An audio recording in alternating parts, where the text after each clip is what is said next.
네, 오늘 우리 말씀은 바라고 기다림으로 라는 제목으로 이 시간 우리 이 밤에 말씀을 나누도록 하겠습니다. 주님을 보게 되는 것이 우리가 직접 이제 하나님을 그 면 앞에 서게 되는 그 날이 우리 개개인에게 뭐 1000년 후, 뭐 10,000년 후에 이루어질 먼 이야기가 아닙니다. 죽음이 현실이죠. 언젠가 모두가 다 죽죠. 그리고 또 나는 많이 살아왔죠. 산 인생이 훨씬 더 이제 많지 않습니까? 그 얘기는 이제 남은 인생이 더 적다라는 말이 되겠죠. 뭐 100세 시대, 100세 시대라고 얘기를 하지만은 사실 여러분들 다 100세까지 살기를 원하지는 않으실 것입니다. 여러분 병원에서 계속 10년, 20년을 있고 싶으신 분은 아마 없으실 거예요. 물론 건강하게 100세까지 살 수 있으면 얼마나 좋겠어요. 그런데 우리의 육신이 그렇게 우리의 생각대로 가는 것이 아니지 않습니까? 나이 50만 먹어도 이제 여기저기서 몸에서 고장 신호가 나는데 여러분 그거는 지극히 당연한 것입니다. 이제 연수가 되었기 때문에 연차가 되었기 때문에 당연히 이제 몸에서 생체 리듬은 여기저기서 고장 신호가 나올 수밖에 없는 것이에요. 이재철 목사님이 이제 한 60쯤 되셨을 때, 이 암에, 이제 전립선 암에 좀 심하게 걸리셨죠. 그때 이재철 목사님이 하셨던 얘기가 무슨 얘기였냐면, 암과 더불어 살아간다. 본인은 암과 더불어 살아간다라고 하고, 하나님께서 허락하시는 삶까지 자신은 주어진 사명을 감당하다가 가겠다라고 덤덤하게 말씀을 하셨어요. 그러니까 그 병 또한 받아들이겠다라는 그 의지의 표현인 것이죠. 이처럼 죽음이 현실이듯이 여러분 우리가 주님을 만나게 되는 것도 현실입니다. 그거 그냥 무슨 이상향처럼 뭐 꿈속에 나오는 꿈동산처럼 뭐 그렇게 관념적으로 그리시면 안 되고요. 그거는 현실입니다. 반드시 그 현실은 저와 여러분이 그리고 예수를 믿던 믿지 않던 모든 사람이 그 현실에 반드시 직면하게 되어 있습니다. 이제 이 땅에 살면서 그걸 믿지 않았을 뿐인 것이죠. 그렇다고 해서 그 현실이 오지 않는 것은 아니라는 것입니다. 그때 되면 모든 것이 다 낱낱이 다 드러나게 될 것입니다. 그렇기 때문에 누군가에게 이 날은 기대하는 날이 되는 것이고 누군가에게는 반전의 날이 되겠죠. 그 날을 믿고 기다린 사람에게는 기대하는 날이고 고대하던 그 날 아니겠어요? 그렇게 염원하던 그 날 아니겠어요? 그러나 그 날을 믿지 않고 그런 게 어딨냐고 하면서 터부시했던 그들에게는 당연히 반전의 날이 될 수밖에 없겠죠. 정말 이런 일이 일어나다니 하면서. 그러나 이미 그때는 다 늦어버린 것입니다. 베드로후서 3장 10절에 이렇게 얘기를 했어요. 주의 날이 도적같이 오리니 주의 날이 도적같이 온다. 불현듯 온다 이거죠. 그 날이 오리니 그 날에는 하늘이 큰 소리로 떠나가고 체질이 뜨거운 불에 풀어지고 땅과 그 중에 있는 모든 일이 다 드러난다라고 했어요. 그러니까 모든 것이 다 어떻게 된다고요? 이제 다 드러나게 되는 거예요. 모든 것이 다 교통 정리가 되는 날이 오게 된다라는 거죠. 그러니까 그때는 안 믿는 사람은 없어요. 그렇지 않습니까? 이미 눈앞에 보인 현실이니까. 그러니까는 그때는 안 믿는 사람은 없어요. 모두가 다 믿을 수밖에 없는 현실이니까.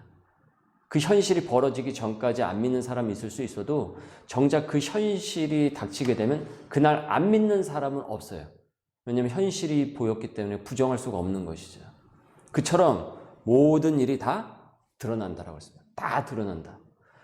여러분 우리가 신앙을 갖는다라는 것은 그리고 신앙이 성숙이 된다라는 것 그것은 바로 이 날을 항상 내가 기억을 하는 것입니다.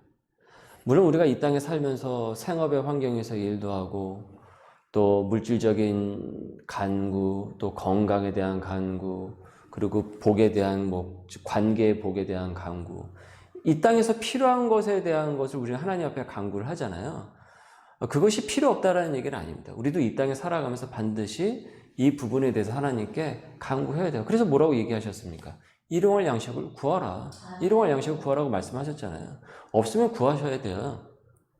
그렇게 100원 꽂는 게 정상적인 건 아니에요. 채워주신다고 그랬지 않습니까? 일용할 양식을 놓고 여러분 구하세요. 그리고 지혜를 달라고 기도를 하시고, 그리고 열심히 지혜를 주시면 하나님께서 주어주신 그 테두리 안에서 열심히 읽어 나가십시오. 그거는 하나님을 위한 일이 되는 것입니다. 그러니까 열심히 하시고, 하나님께서 더하여 채워주시면은 그건 여러분 보너스라고 생각을 하셔야 되는 겁니다. 그리고 그 보너스를 혼자 다 독차지하는 것이 아니고, 하나님의 사역을 위해서 이것을 어떻게 하면 내가 이것을 뜻대로 잘 선용을 할 수 있을까? 그 고민을 하셔야 되겠죠. 그래, 뭐 하나님께서 채워주시는데 그분도 기쁨이 있지 않겠습니까? 너는 그 보너스 채워줬는데 너 혼자 맨날 독식만 하고 있으면 어떡하냐? 그런데 하나님께서 더 이상 채워주셔야 될 이유가 없지 않겠어요? 자, 이처럼 우리가 이 땅에서 간구하고 이 모든 것들을 하는 것도 필요한 것이긴 하지만, 여러분 근데 이 모든 것들은 갖고 갈 수 있는 겁니까? 없는 겁니까? 못 갖고 가는 거예요. 그날 현실이 되었을 때 지금 우리가 간구하고 우리가 소원하고 있는 그 모든 것들은 아무 쓸모가 없는 거예요. 하나님, 25평 아파트 이번에 우리 식구들 꼭 가게 해 주시옵소서 기도했어요. 어떻게 보면 그 가족에게는 그것이 일용할 양식일 수가 있겠죠. 25평 아파트, 정말 지금 서울 시내 25평 아파트 구하는 게 얼마나 어려운 시대가 되어버렸습니까? 그걸 점점 밀려나고 있잖아요. 아파트 가격이 오를 대로 올라버려가지고. 어쨌든 아파트를 놓고 열심히 하나님 기도를 했어요. 근데 여러분, 그 아파트도 언제까지만 효용 가치가 있는 것입니까? 이 땅에 사는 동안만 효용 가치가 있는 거예요. 그러니까 기껏해야 만약에 그때 뭐 40살에 그렇게 해서 내 집을 그렇게 마련을 했다라고 치면은 그분이 한 80세, 85세까지 산다고 한 40에서 45년 정도만 효용 가치가 있는 거예요. 그죠? 그러니까 모든 것이 다 어떻습니까? 다 유효해요. 다 유효하다고요.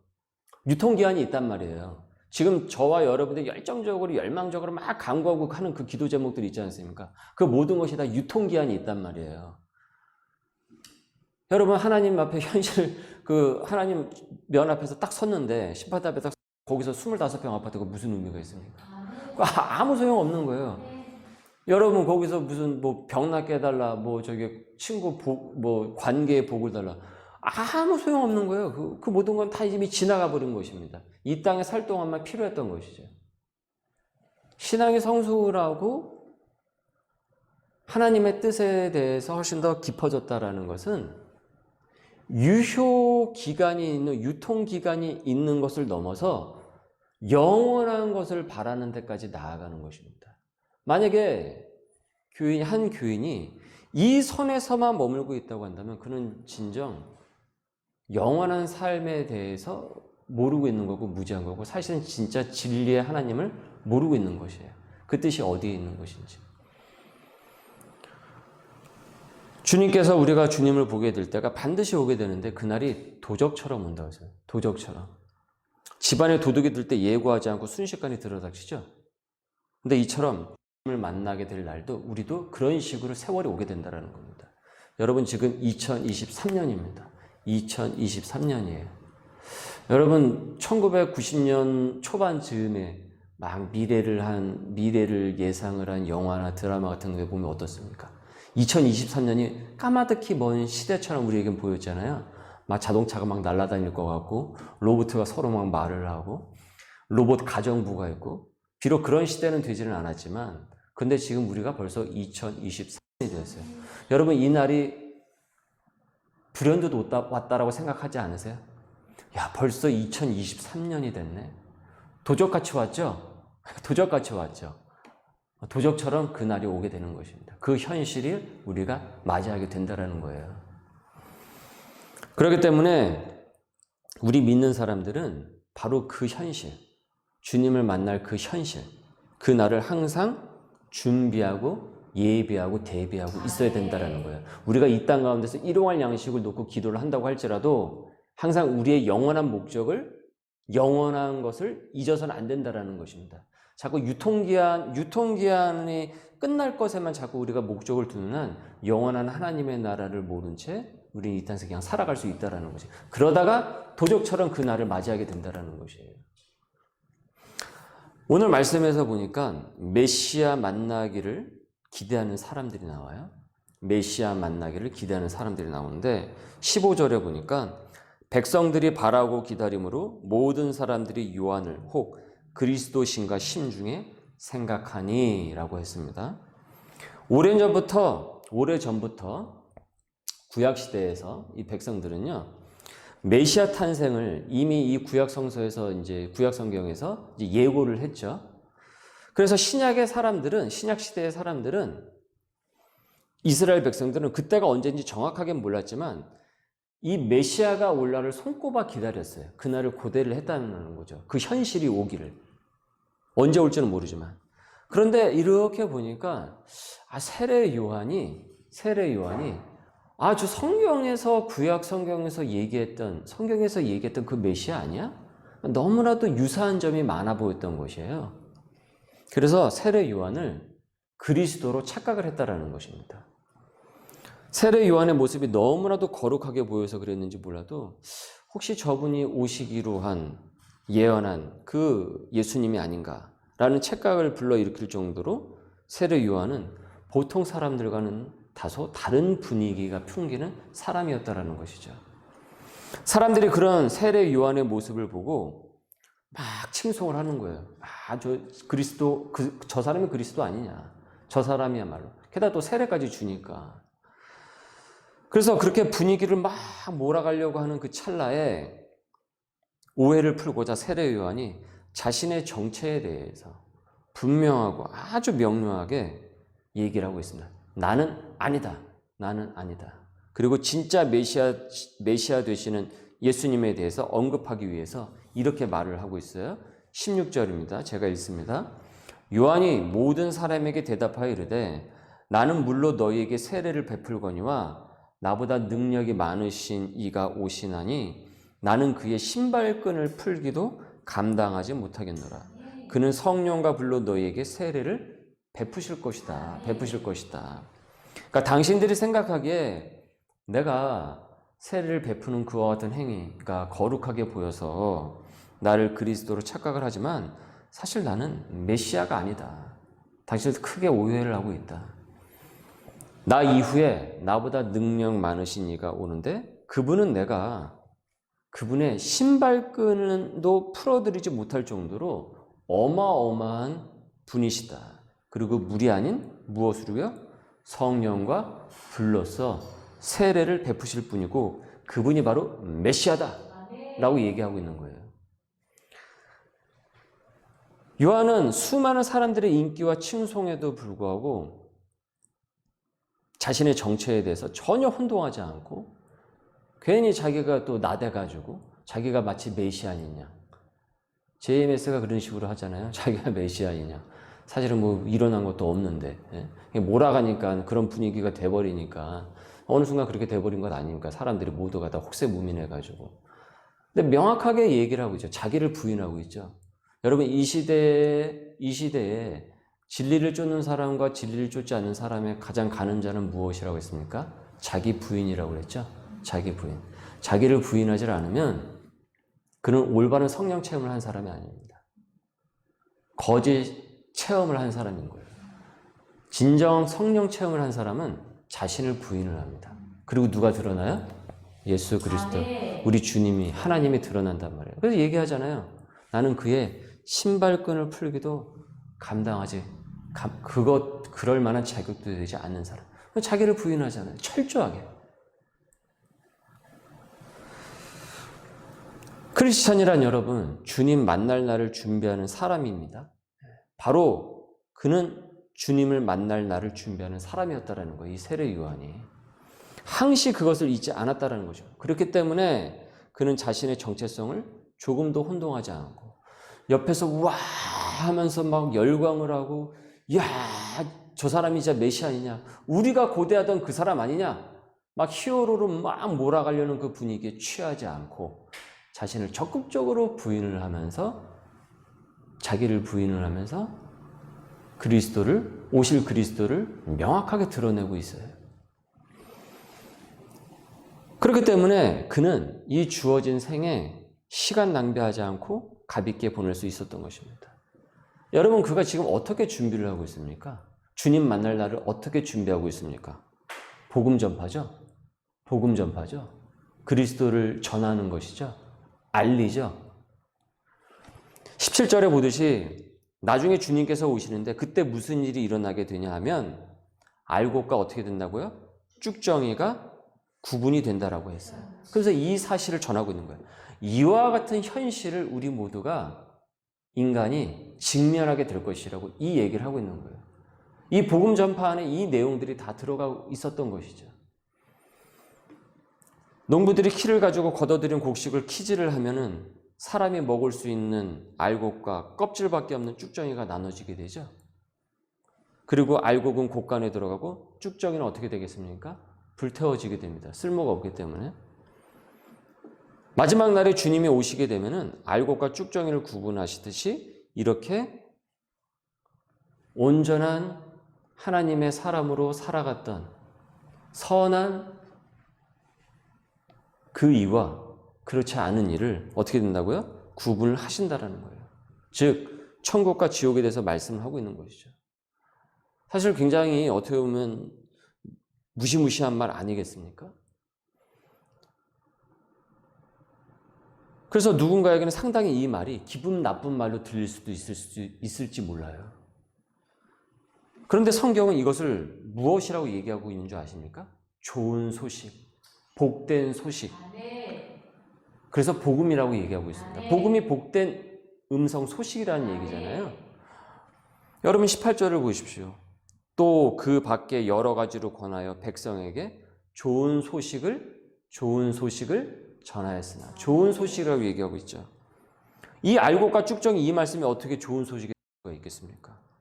분명 닥칠 그날을 미리, 그 현실을 미리 고지함을 통해서 그 날이 오게 될 것이라는 것을 미리 고지함으로써 어떻습니까? 수많은 사람들에게 피할 길, 그리고 구원을 얻을 수 있는 그 길을 알려주기 때문에 당연히 이 소식은 좋은 소식이 되는 거죠. 굿 뉴스가 되는 거죠. 배드 뉴스가 되는 것이 아니고. 알곡과 쭉정이 이 말씀이 왜 좋은 소식인지 그래서 우리는 알게 되는 거예요. 이것이 여러분 복음입니다. 영혼을 구하는 소리이기 때문이죠. 믿지 않는 너희 같은 쭉정이는 다 버려질 수밖에 없어. 그런데 그렇지가 않아. 너희들에겐 피할 길이 있고 너희에게는 살 길이 있고 당신들의 삶은 여기가 끝이 아니라 영원한 삶이 있어 라고 그 현실이 분명히 우리에게 오게 될 것이야. 마치 우리에게 2023년이 안 올 것 같았잖아요. 여러분 2023년이라는 숫자는 우리에게 굉장히 먼 숫자였단 말이에요. 저도 지금 2023년이라는 시대를 살 것이라고 감히 저도 이렇게 시간이 이렇게 빨리 갈 줄 저도 잘 몰랐어요. 그러니까 도적같이 온다라는 표현을 그대로 쓰고 싶어요. 근데 여러분 2040년이 오게 돼요. 또 2040년. 물론 우리 모두가 그때까지 물론 다 살아있기를 바랍니다. 다 건강하게 살아있으시길 바랍니다. 또 여기서 또 안 좋은 얘기를 할 수는 없는 거고. 근데 그건 또 모르는 거죠. 주님께서 데려가시기로 하면 그걸 우리가 어떻게 장담할 수가 있겠습니까? 그건 우리의 바람이겠지만 어쨌든 2040년이라는 숫자도 올 것이고 2050년이라는 숫자도 올 것이에요. 우리의 자녀들은 2060년, 70년을 맞이하게 될 것이란 말이죠. 그리고 마지막 날인 그 현실도 우리는 맞이하게 되겠죠. 그리스도의 심판답에 그 서는 날을 우리 그 현실도 맞이하게 되겠죠. 아득히 먼 것처럼 느껴질지 모르지만 어느새인가 내가 주님을 만날 날이 다가오고 곧 반드시 만날 날이 이처럼 오게 된다는 것입니다. 그렇기 때문에 여러분 예수를 먼저 믿은 우리가 그럼 이 땅에서 무엇을 실천을 해야 되겠습니까? 이 땅에서 바로 이 세례 요한과 같은 이 소식을 우리도 전해야 되는 것 아니겠습니까? 물론 먹고 사는 게 급하죠. 먹고 사는 게 중요하긴 하죠. 근데 말씀을 드렸죠. 이것은 유통기한이 있는 것이라고. 영원한 것은 아니라고. 그리고 건강도 당연히 언젠가는 이뤄질 수밖에 없는 것이라고. 잃을 수밖에 없는 것이라고. 여기저기 신호가 나타날 수밖에 없는 것이라고. 우 목사가 여러분 볼 때 목사님 젊으시다 이렇게 얘기를 하시지만 제 나이가 생각보다 그렇게 또 생생한 나이는 아니에요. 그래서 그 말을 들으면 저도 기분은 좋죠. 그래서 저도 그런 얘기해요. 아직도 내가 젊구나 하지만 제가 아까 전에 이제 우리 저기 아들내미하고 뭐 하나 저기 버거 먹고 싶다 버거에서 달리기 경주하는데 못 따라잡겠어. 못 따라잡겠어요. 예. 어찌나 그 앞서 자리가 쌩쌩하게 달리는지. 옛날 같으면 근데 못 따라잡겠더라고요. 예. 이제는 나도 이게 쉽지가 않구나. 나도 이제 체력적으로 이게 오기 시작을 하는구나. 저도 이제 그걸 느껴요. 때로는 무릎이 아프기도 하고 죄송합니다. 이 말을 해서. 그러니까 우리는 모든 것이 다 어떻게 해요? 육체도 그렇고 지금 갖고 있는 모든 것도 다 유통기한이 있는 거예요. 근데 우리가 유통기한이 있는 것만 우리가 중요하게 여기면서 이 땅에 살 수는 없는 것 아닙니까? 영원한 하나님의 나라를 바라보면서 그 나라를 전파를 해야 되는 것 아니겠어요? 그래서 너희는 먼저 그의 나라와 그의 의를 구하라. 그리하면 이 모든 것을 너희에게 더하시리라 라고 말씀하시지 않았습니까? 여러분에게 지금 오늘 이 밤에 기도하고 싶으신 제목들이 있을 거예요. 근데 제가 생각을 하기로는 아마 이 땅에서 중요한 기도 제목들이 사실은 더 많으실 것입니다. 저는 이해해요. 충분히 이해하고요. 저는 존중하고 그리고 여러분이 갖고 있는 그 기도 제목들 저도 알기 때문에 목회자로서 여러분을 위해서 함께 같이 그 기도 제목을 놓고 먼저 기도합니다. 여러분 먼저 기도를 한다고요. 새벽마다 기도를 한다고요. 하지만 여러분 그것은 첫 번째는 아닙니다. 우리의 첫 번째는 영원한 나라인 거예요. 복음 전함인 거예요. 그렇기 때문에 여러분 이 밤에 그 기도 제목도 하긴 하지만 먼저 그의 나라와 그의 의를 구하는 구령의 열정을 주시옵소서. 나도 복된 소식을 전할 수 있도록 입술을 열어주시고 세례 요한처럼 담대한 마음을 주옵소서. 자기를 적극적으로 부인하고 그리스도를 온전히 드러내서 그 영원한 하나님의 나라를 기쁘게 전할 수 있는 입술이 되게 하여 주시옵소서. 그러면 여러분은 영원을 사는 사람들인 것입니다. 지금서부터요. 이 밤에 그와 같은 기도 제목을 통하여서 우리 하나님의 나라에 하나님의 나라를 더욱더 열망할 수 있는 우리 소명의 백성들 될 수 있기를 바라겠습니다. 우리 말씀이 있대요. 우리 함께 같이 기도하도록 하겠습니다.